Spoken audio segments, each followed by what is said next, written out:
de Dieu, bon dimanche.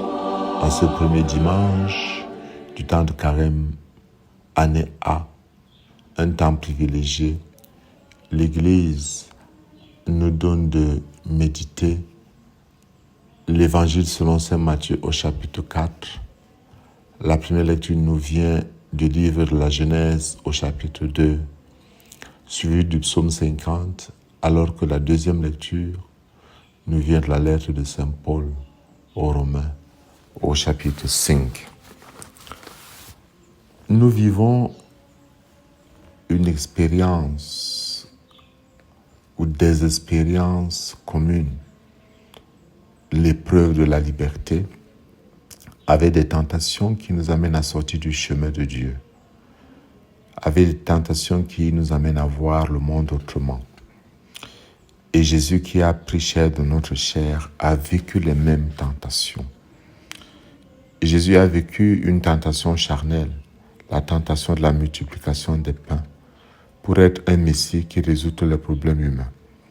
Jésus a vécu la tentation d'une certaine mondanité, dominer le monde à n'importe quel prix, montrer le pouvoir, son pouvoir, le pouvoir qui, même s'il est loin de Dieu, lui donne de régner sur la création, de dominer le monde.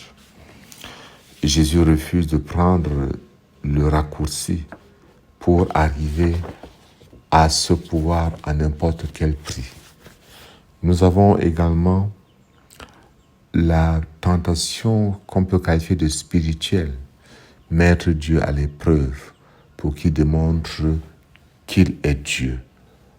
Le diable dira à Jésus, si tu es fils de Dieu, à plusieurs reprises. Et à la dernière tentation, il l'amène sur une haute montagne et lui demande de l'adorer. Tout cela, je te le donnerai si tombant à mes pieds, tu te prosternes devant moi. Cette tentation spirituelle est très subtile. Elle voudrait amener l'homme à posséder tout, quitte à adorer n'importe quelle idole. Jésus nous conduit sur un autre chemin. Jésus nous conduit sur le chemin de la justification qui donne la vie. Jésus nous montre, grâce à son obéissance, que là où le péché s'est multiplié, la grâce surabonde. Dans la deuxième lecture, saint Paul nous parle comme une comparaison d'Adam et de Jésus. Adam, c'est la désobéissance, c'est-à-dire la méfiance, c'est-à-dire la revendication. Adam exige, c'est la rébellion.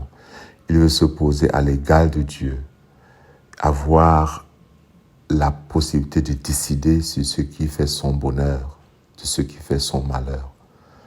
Être totalement libre, quitte à se couper de son Créateur. Et ça conduira à sa mort.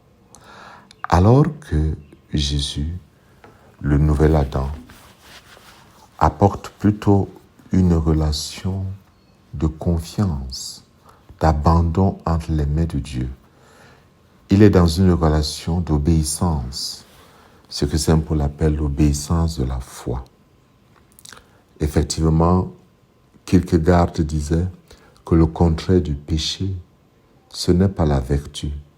Le contraire du péché, c'est la foi. Vivre en rejetant le péché, c'est vivre de la parole de Dieu. Et grâce à la parole de Dieu, en la vivant en nous-mêmes, nous sommes forgés, nous redevenons à l'image et à la ressemblance de Dieu. La parole de Dieu nous donne de voir le monde comme Jésus. Voilà pourquoi le temps de carême peut nous être donné comme un temps pour redécouvrir la beauté de la parole, pour vivre de la parole, en la murmurant dans notre cœur, en la lisant, en la relisant, en la gardant dans notre cœur. Saint Jérôme disait, L'ignorance des Écritures, c'est l'ignorance de Jésus.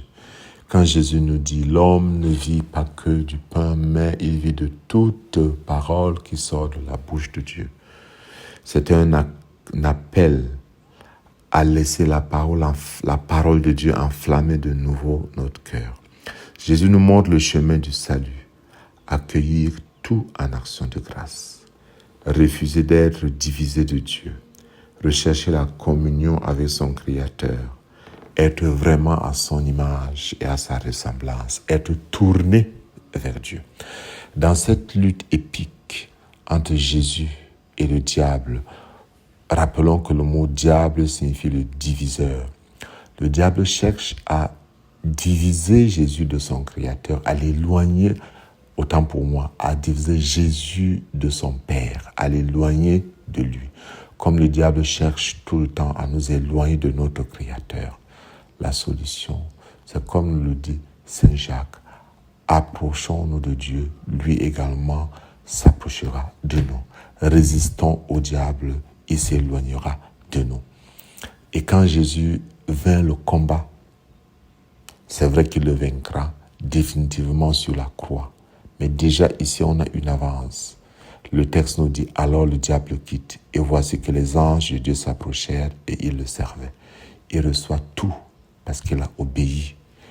Il reçoit tout parce qu'il a vécu dans la confiance à son Père. Il reçoit tout parce qu'il a donné sa vie entre les mains de son Père.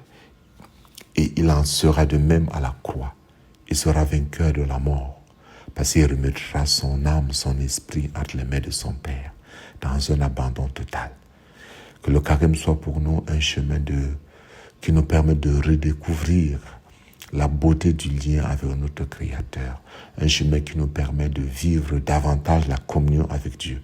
Que nos exercices de prière, de pénitence et de partage soient des moyens pour nous d'approfondir notre communion avec Dieu en vivant également une bonne communion fraternelle. Et que Dieu, dans sa bonté, dans sa tendresse, dans son amour, vous protège et que vous comble de sa bénédiction au nom du Père et du Fils et du Saint-Esprit. Amen.